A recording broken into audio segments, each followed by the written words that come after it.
and good morning. I hope you're staying safe in these difficult times. The world is going through a very tough period.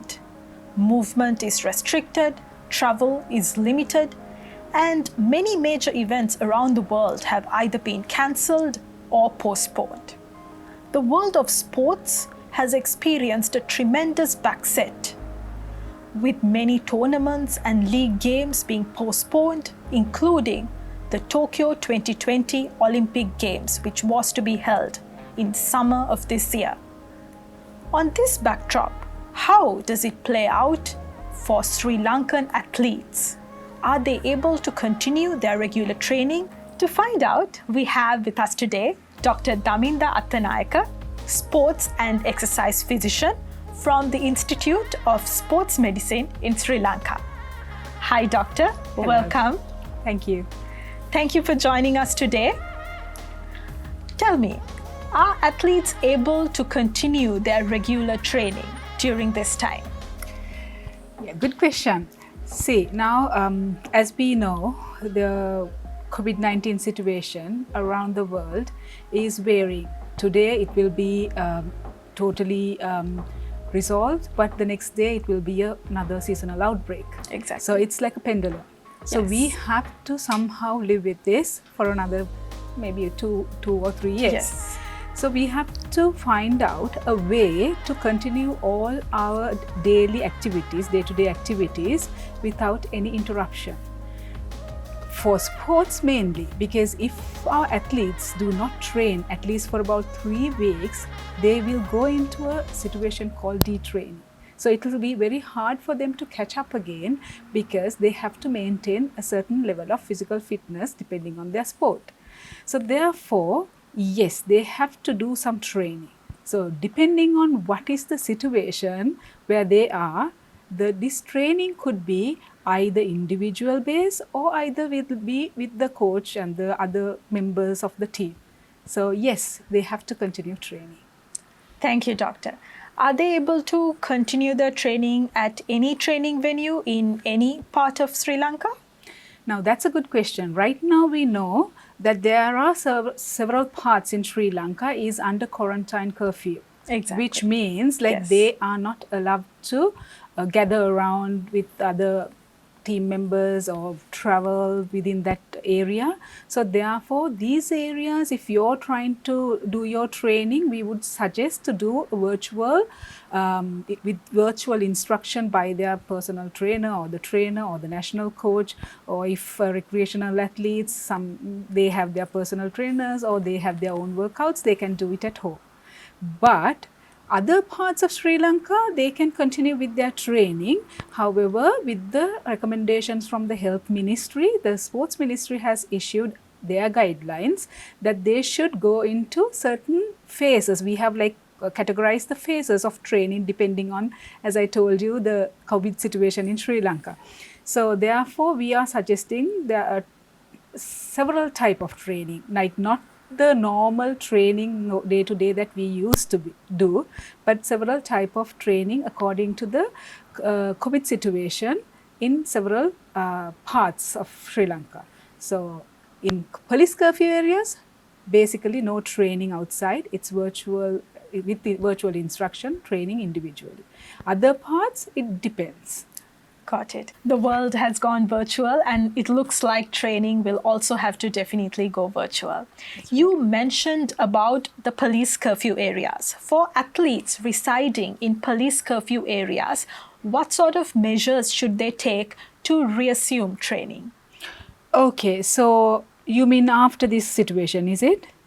Yes. Okay, so this after the situation, if the police curfew or the quarantine curfew is lifted up, then they can come back to normal training. However, we suggest, since they're coming from an area where it was, under quarantine curfew, that a PCR testing before resuming their training with their teammates has to be done. So this can be arranged with the area MOH, but definitely they have to contact us and they know where to contact us, and we have already given them our hotline numbers. Once they contact us, we will arrange where, I mean, it depends on the area that they are, and we will arrange the PCR testing for them before they resume training outside. That's great to know. And what sort of measures should be taken when preparing the training venues? Okay, that's a good question, because even initially, remember when we were locked down in March, and then we reopened in, I think, May 11th, we reopened. And the training resumed from July 1st, actually, June 1st, with a strict guidelines. And that was only a residential type of a training that we allowed for athletes at that point. And even then, we have released proper guidelines like for venues. Now, these guidelines clearly states that the venue, whoever the venue organizer or the venue manager, that they have to contact the Institute of Sports Medicine, Ministry of Sports, to get the criteria, like what they have to do before they open for our national or even for recreational athletes to start training there at their venue. So accordingly, I will just brief something. Yes. Like they have to have the entrance and exit separately, and in the at the entrance they have to have a wash basin where everybody who is coming in should wash their hands before they enter, and then the venue have to organize a person to check their temperature. Once you are like done with all that, then you have to maintain a registry about the people who is coming in and going out with their names, addresses, contact details, and obviously the timings that they are in and out, and that registry should be available for supervision. When any time when we go in, it should be available for inspection.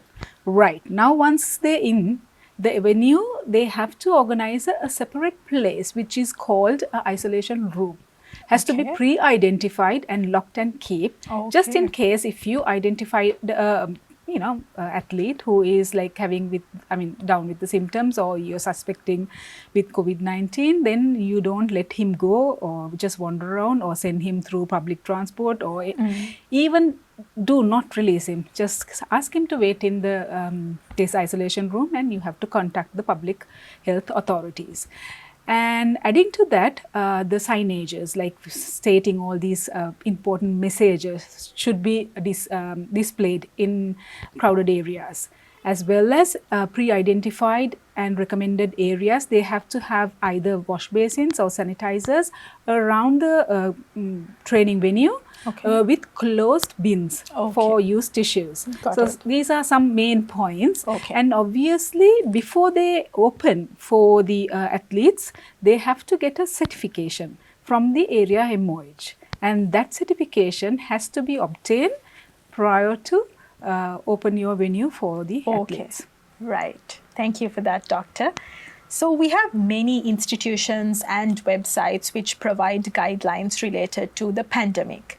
Which institution provides the updated and most relevant guidelines for athletes? Is it the Ministry of Sports or Ministry of Health? Okay. In any country, when it comes to a pandemic situation, or even an endemic situation, it is always the health ministry. We have to always follow the health ministry guidelines. So for make it easier for athletes to understand, because they give a general guideline. So now, for instance, they say like no social gatherings. So the athlete doesn't know what does this mean. So based on that guideline, we always make sure that we will issue a separate guideline, definitely based on the health ministry guidelines, and we issue a separate guidelines for training. But they have to always go for the health ministry guidelines, adding to the Ministry of Sports guidelines. So if you're an athlete, you need to primarily follow the Ministry of Health guidelines, and then also follow the Ministry of Sports guidelines for added information. Okay. So if if I'm giving you an example, as I told you, no social gathering means like you cannot go for training with the team. Yes. So, but then the sports ministry has issued a guideline. If you are going for a team training, that it has to be something like this, and the criteria are mentioned one by one, in a point form where the athletes can follow these, something like that. Understood. Thank you, Doctor. Are there any competitions and games conducted during this time? Oh, I wish. I'm sure, because the athletes, it doesn't matter whether the recreational or the high performance, they always have a goal. And towards a goal only, they have their training schedule designed. Okay. But unfortunately, this is such a situation that we cannot always just go for the goal and just stick to a separate training schedule throughout.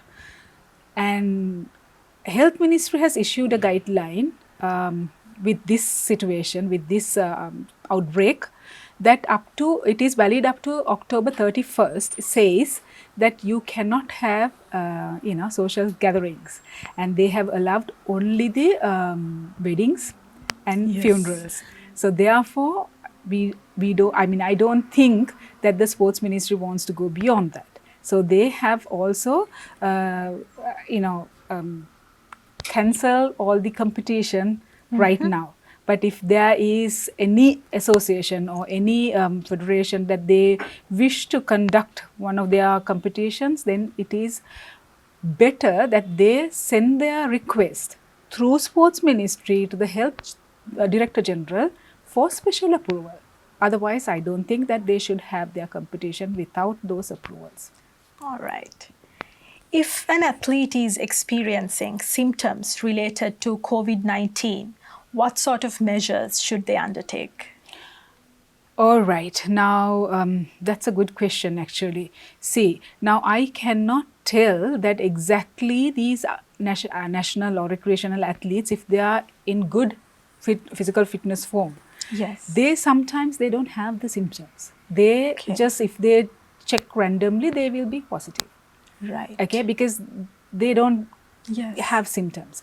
Sometimes they might have very minor symptoms, like loss of smell, loss of appetite, or diarrhea, or slight runny nose, or maybe a mild sore throat or something. But however, if you are having any of these symptoms, it's better not to go to the hospital, but to contact this information hotline numbers that we have provided. So I will just, for information, I will mention our hotline number. It's not 770169 So if you contact this one, this is like 24/7, it's like on. So then we will guide them like where to go, what to do, and what next to do. Without going out of the house or wherever you are, just contact one of these numbers. Then it will be easy. If you just take the public transport and go to a hospital, that in that way, if you're going to be positive, that you're going to be spreading it around. So better not to do that. Just to take the phone and contact our hotline number, and we will always be there for them. The hotline number is indeed very useful. Thank you very much, Doctor, for sharing that. Are there PCR tests conducted on athletes? Yes, we really recently we did a random testing, not that we were suspecting anybody, but then we thought like it's better to conduct a random testing, because we have like 4 to 5 residential pools currently training at the Torrington, and they are residing at our hostels provided by the Ministry of Sports. So we thought of like, if you are going to continue with this residential training, then we might as well do some random sampling. So all became negative. But even we are planning in the future also, when we are like pooling them to a residential camp, or whether we are going to conduct any training camps or whatever, we actually having some discussions with the public health authorities as well as the ministry admin, sports ministry admin, regarding this testing, and we might arrange some more random sampling. All right. If by any chance that there is a complete lockdown in the island, what sort of measures should athletes take? Okay, so in general, they have to just obey the national, whatever the guidelines that the Ministry of Health actually first, and the COVID task force maybe, and all the other relevant authorities tell them. That is number one. Secondly, if they really need to, actually they need to continue their training, because it's very important that athlete, whether even when they are locked down, that they do keep their physical fitness up to a certain level, because otherwise when they resume training for a competition, they might end up having a lot of complications, Yes. like sports injuries and other sort of things. So we always recommend them to do some individual training, but at this stage we will always recommend, even if they do the individual training at home, always get the opinions, advice, or their training schedules from their relevant coach or the fitness coach. It could be the skill trainer, or it could be the personal trainer if it is a recreational athlete. It's always better to do it in a scientific way rather than you just think and do something and get yourself in trouble. Definitely. Yes. In general, what measures should athletes take to be precautious of their health during the times of a pandemic? Okay, so adding to the health guidelines that they say, like DREAM, which is like distance, social distancing. So it says like 1 meter, but we say, like if the athlete is training, we say 2 meters or 4 meters squared. That is the area that a training person should maintain because of their perspiration, because when they're tired and when they're training, they tend to perspirate more because of and their breathing is like really high. So therefore we say 4 square meters or 2 meters, not like the other people that they're maintaining the 1 meter social distancing. And RE means the respiratory etiquettes. That means like when you're sneezing, that you have to keep your bent elbow, as these are general guidelines. And then if you use a tissue, just don't throw it everywhere, just put it into a closed bin. And then A is we say that is hygiene, like hand hygiene. So you have to wash your antiseptic measures, like you have to wash your hands, or else wherever possible, or else you have to use the disinfection liquid that is provided by maybe a venue, or maybe you have to keep your own ones. Like for athletes, we have always told them, like you have to keep your own disinfection liquid, hand sanitizers with them all the time, because we don't know, some places we might not have them, and even in the venues that when they are training, sometimes it's like you have to walk all the way to a wash basin and then come back. Then by the time the training is like their heart rates and everything will be changed. For it's better to always have your own hand sanitizer. So that is one. And then so these are the things that we always tell them. Adding to that, we have always told them, like, okay, if you develop any symptoms or even you feel feverish or temperature, do not come for training. Just inform us and stay at home. Okay, and then we will do the needful. We will have a set of questions that we will ask, and then depending on the answers, we might send them to a public health authority, or we might actually arrange the public health authority to them wherever they are residing. So it's always better, like if you have symptoms, not to come for training. So that's the general plus the sport specific guidelines that we provide. Thank you very much, Doctor, for joining us today and for sharing some very valuable information with us. I'm sure everyone, especially the athletes, will follow these guidelines, and let's all hope that we can go back to enjoying the sports that we love. Thank you. Thank you.